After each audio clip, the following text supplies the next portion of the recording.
kahit nasasaktan. Jessa, paano na to? Ha? Paano ka lalaban dun sa kaso? May testigo sila laban sa'yo.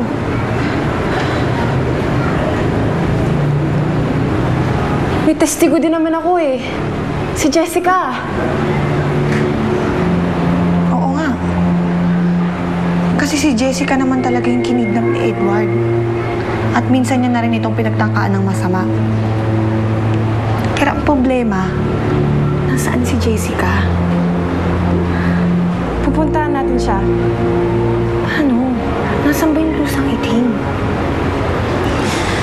Naiwan ko sa bodega. Kasama ko din ni Edward. Kailan na natin? Paano mo palabas ko si Jessica? Sige na.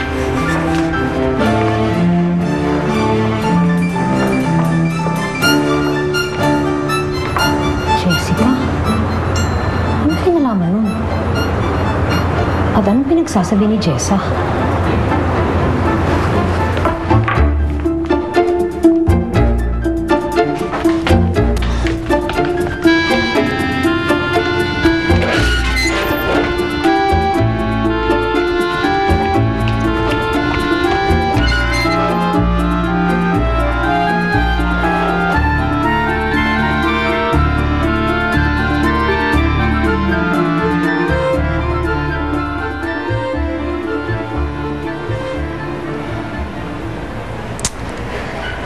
Laila!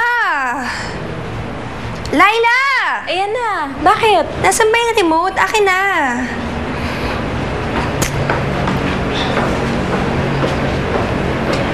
Palaksan nga ng TV. Alam mo, ito yung nakakainis na nangyari sa akin eh. Hindi ko magawa yung gusto ko. Nakakabagot ah. Sorry ka, yan ang pinili mong gawin eh. Kaya magtiis ka. Wala naman si Angelo dito ngayon, di ba? Pakiabot nga ng crutches ko. Bakit? Anong gagawin mo? Sige na, iabot mo na lang.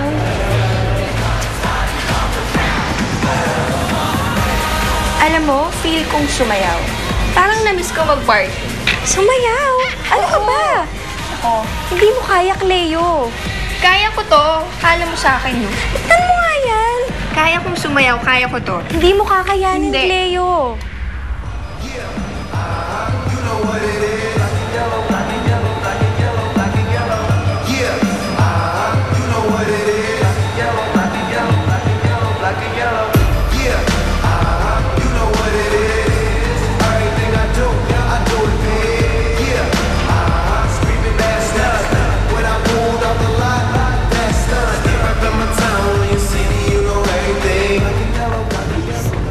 Dito ko din na ni Edward. Dito lang naiwan yung blusa. Eh, paano kung may iba nang nakakuha nun? Hindi naman sana. Ito! Ito, Chiki! Ito yung blusa. Eh, ano pa hinihintay mo eh? Isuot mo na.